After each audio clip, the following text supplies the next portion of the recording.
Frank Palmer from Hudson, Florida, which is about a half-hour north of Tampa. And this is a modular layout that we've tried to bring up in large scale and bring out the detail of modeling. Kind of like a small-scale indoor layout that has been brought up to large size. The name of it is a Sundance Central. We have a group of 8 people, all from within half hour of Tampa. We've been working on this since approximately January of 2004 is when we began the actual construction. It's comprised of 22 modules that are made of a wood frame with a foam, 2-inch thick foam deck on it. We've sculpted in various things into the foam. We have bridge scenes. My particular portion is an S-shaped trestle. It's about 2.5 feet high, about 15 feet long. I've got pine trees that are up to 60 inches tall. We've got a river flowing through the middle, and I've got another piece just off to one side that has a culvert coming through it where the trains run through a cut. And we've been doing this, like I say, we all have anywhere from 2 to 5 modules. Since the 8 of us, and there's 8 of us with 22 modules. And what we do is every once in a while we get together, set them all up, and then we do a common weathering or detailing effect so that it maintains one common thread throughout the whole scene, so that you don't go from too much disparity from one module to the other. We're trying to get this the general feel of narrow gauge railroading in a common area of the West, and nothing in particular, no specific places. And we're trying to keep the scenery being the most vivid ingredient. Yeah, my name is Jim Hopes, and I've been with the group since the beginning.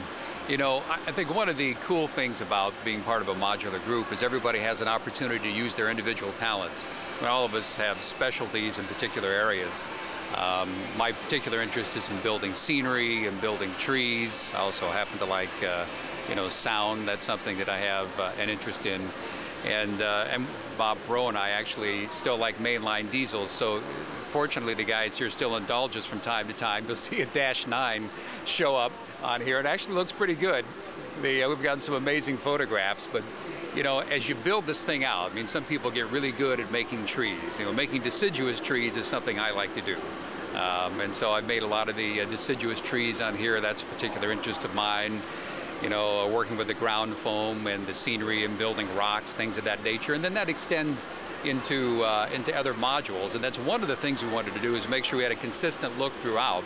So we're real conscious of putting this together, even as each person worked at home on their module, to complete it, so that when you went from one module to the next, you didn't see a color change in the turf or the terrain or even in the ballast. So we did a lot of blending to be able to get that consistent look.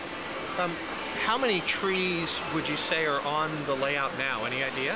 A little over 100, probably right now, but we'd like to have like 300. And so we have a lot of tree building to do. And some of them are very labor intensive, some of them are tough to get a hold of, like the armatures for the gnarly trees that we do for deciduous trees. But if we populate this thing with trees, first of all, it looks like the terrain that we're trying to develop, and also creates a nice visual break. We've gotten more questions at this show about how did you make those trees? Because in large scale, there's no obvious answer the way you have in the other scales. We've sort of discovered this, worked this out, figured out ourselves how to develop some of these trees. You sort of make it up as you go along. On one of these trees, let's say the 6 to 8 inch tall tree here, how long from scratch would it take to put that together? Depends on which kind of tree it is. The deciduous trees can be built pretty quickly. We have those armatures. We got they're essentially tumbleweed, and most of them are done with steel wool. They're pulled apart real finely, and then you are going to put painted brown or sort of a gray color, and then you start to build your tree. For every tip that's on that armature, you're putting just a little piece of the steel wool. And so when you're finished, that's what takes the time. Suddenly you've got a tree, and then you're hitting it with hairspray and either ground foam or some of the scale leaves that we purchased from Scenic Express. I think they carry that material. those are not terribly labor intensive. Some of the fir trees are more labor intensive. You're going to build the armature. You've got to carve it out of basswood. You've got to you know, rough it up and put the ridges. You got to scrape it down. You got a couple coats of paint by the time you get the base and dry brush and so on. And then you use the material, whether it happens to be the Ming fern or actually some of the turquoise furnace filter material we've used that we've cut up into smaller pieces, and when you work with it and paint it, it looks pretty convincing. Hi, my name is Richard Schmidt. I'm part of the Sundance Central group, and I have 4 modules on this modular layout. The trestle at the end, which is a curved sections, are mine, and I also have done the handcar shed module. I've also built some of the other buildings on the other modules, which is a 1920s, 30s gas station and also a general store. The waterfall module of the trestle was also part of mine. And Frank and I have really concepted this thing, as Frank has said, as a narrow gauge railroad. We are set in the probably 1930s, 40s era, keeping more of a rural scene, and we're trying to make sure that the module to module is uniform and carries through. I think, as has been said earlier, we're not going from a cityscape down to a rural country and back to something else. It's more of flowing. The purpose and what is to show folks what can be done with model railroading at this size and gauge, and with fine detail and all the other items that we do for it. We make all our own trees. We've done all the landscaping ourselves. We've learned a lot in doing the modules themselves too. What types of glues to use, what kind of paints to use, what not to use. Frank Palmer. When we began this operation, I'd gone to a Garden Railway show before, and everything was set on the concrete floor. And after operating that way, I just felt there's got to be a better way to do this. So I was in the mind that I was going to create my own module. If it was just me by myself, having a small layout, something maybe a switchback, and then I contacted Richard, and he decided he would come in with me, so now we had 2, and then from there it grew to the 8, and it was just one of those things that progressed from one idea to coming up with the many ideas. And as we put the whole thing together, I came up with a CAD system design of each module, and then how we fitted each module together. We had several different track plans. We all voted on and agreed on that this would be the most interesting track plan, with the S-curves developing more points of interest to look at. We decided on trestles, etc., where to place those. And as the track plan progressed, more and more ideas came to the front. But it was one of those evolutions from one person to many, and it's been a collective effort with all of us, and it's been one of the most enjoyable things I've ever done. We may grow it by a couple more modules, but right at the point where we are now, we're keeping it at the 22. We want to get completed with it, with all the detail and the scenery, before we think about expanding. Yes, what you see today, I would put it at probably 60% done. We've got another couple hundred trees to make. We've got a lot of scenery and details to do. There's things that we haven't even started. I want to create the backdrops, create more of a mountain scene on the curved trestle unit, increase the waterfall to come down off a 6-foot-tall mountain. There's things of that nature that we still want to do, and other build-outs. I know Frank is working on a sawmill that we're going to place on here. We're going to have another building built next to the gas station, so there's still quite a bit to do, so that's why I would put it at about 60%. Yeah, my name is Bob Perot, and I've been with the group since the beginning also. Previous to this, I did a tremendous amount of HO gauge modeling, probably 30 years worth, and done a lot of scenery, weathering, kit bashing. Getting into something this size has been a real eye-opener for me.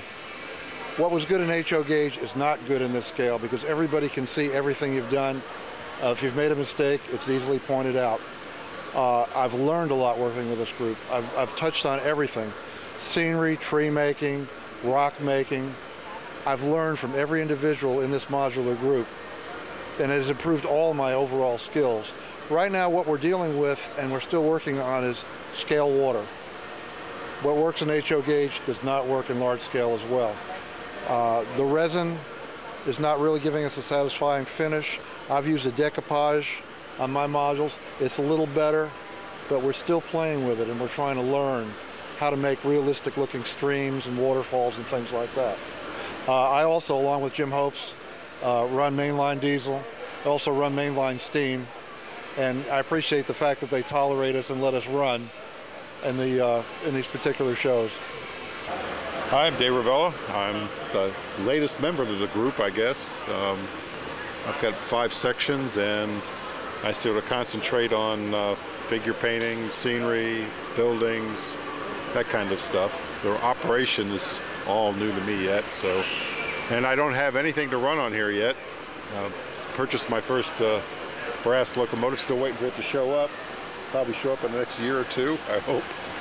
And you know, this is great modeling. I'm with a great group of guys, and I really enjoy this level of modeling. On some of the figures I've seen that you've painted, how long, let's say, would it take to paint one figure like that at that detail? It's taken me about 4 hours to paint a figure at this point in time. So, and I use acrylics when I paint. It's a sort of a relatively new method. You know, within the last 10, 15 years, it's gained in popularity. And it's one that I could master. I couldn't master doing it any other way, so I shouldn't say master. One I could at least feel like comfortable with my end result. In the world of figure painters, I don't really rate very high, but the figures add great life, I think, and people look forward to it, and animals and all that stuff, so I'm glad to be able to do it. I looked in your paint thing and I saw a whole bunch of little vials. I couldn't count them all. How many are in there? About 300 different colors. So you have 300 different colors that you use. Yeah. See, what I do is I'm able to go on the internet. I pretty much learn from other people, publications, and they give you these certain formulas that require to get certain results, and instead of chasing paint, I hold the whole collection so I don't have to chase paint. So that's why I have 300. It pretty much awes everybody when they see it. So when I had 18 or 19 crayons, you probably had a lot more. I had the box of 64. Okay. I'm Dale Mcewan from Brooksville, Florida. I'm one of the original guys in this group. I'm probably the lowest common denominator. I joined this group for a learning experience for myself, and I've certainly learned a lot. The initial idea, I guess, came from Richard. We used to have fun runs at my outdoor garden railway on Saturday afternoons. We had a lot of fun. We'd get 6 or 8 guys always show up, and Richard was always the one that brought the new thing he just built or weathered or whatever. And from that, kind of the idea to do a modular group took off. About the same time, Frank moved over from the East Coast over to our side of Florida, and with Frank's talents in AutoCAD and Richard's ideas, pretty soon the layout, the track plan was born, and it was on paper. From that, we started, I think, we had a couple of meetings in early 2004, and then from there, I think in March, we started up at my house, and we built the framework for this. It took about, 14, 15 weeks of Saturdays, sometimes Sundays, to get the framework built, to get the foam added, the legs, to get the track in place. Of course, you know, it's all hand-laid Code 250. And again, Frank came up with a compass that we could attach to the backs of the layouts so we could get dead-on rails in place right where they needed to be. So all of that, the infrastructure built was very, very solid. From that point, the guys took the stuff home and they started doing their own scenery work. Again, it's a collaborative effort. There are many, many talents in this group. Fortunately, a lot of them overlap. So there's more than one guy that knows how to make trees, and I'm one of them that's learning. But basically, it's a fun, collaborative effort. The best part is coming to these shows and answering questions from the various thing and receiving the accolades. We've got some very, very nice comments, but it's been a fun trip.